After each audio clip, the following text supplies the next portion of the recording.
علت خاص په څه شي کې دی زموږ په نظر د دې علت خاص په دې کې دی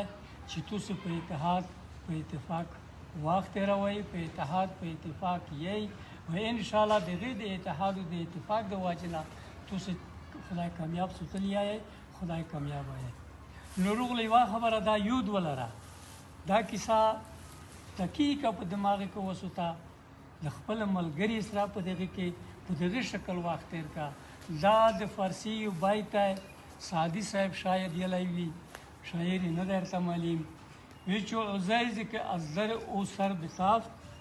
به هر در که شد هیچ عزت نیافت عزیز د شیطان نوم دی کله چې د عزیز د الله د درګاه نه سرغړونه وکړه الله ورته وویل امر یې ورته وکړو چې آدم علیه السلام ته سجده وکړه د په مقابل کې وویل چې زه د یور نه پیدا یم زه پوک یم دا د خور نه د پرین جوړ کړو هیڅ دې ته په مونږ سجده کې کله چې د سرغړونه وکړه خدای پاک ورته په کار شو خدای پاک ورټلو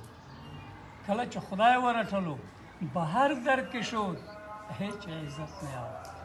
آورد هر در ته چې لړو هر چیرې چې لړو بیا د عزت نه کړو پیدا تر ورځ د ازله پره شیطان دی رټلی شوی دی کوشش وکړئ تکبر نه زړونه وساتئ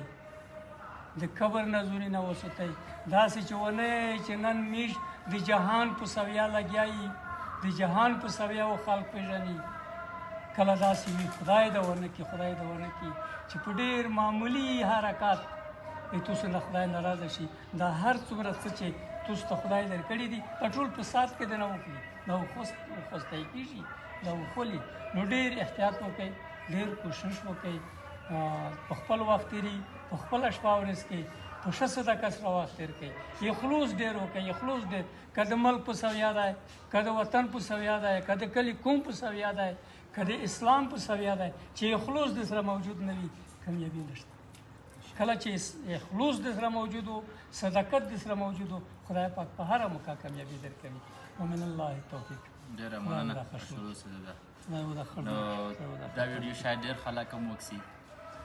یوازینی زما د پرمختګ علت او د پرمختګ لاره دا ده چې هر وخت ماته دا خبره کړي نو نن مې صرف وغوښتل چې تاسو ته یو ویډیو جوړه کړم چې درته ثابته کړم چې زما د پرمختګ سبب او لامل یوازې دا دی خدای دې کامیاب لره خدای دې مخ خړوه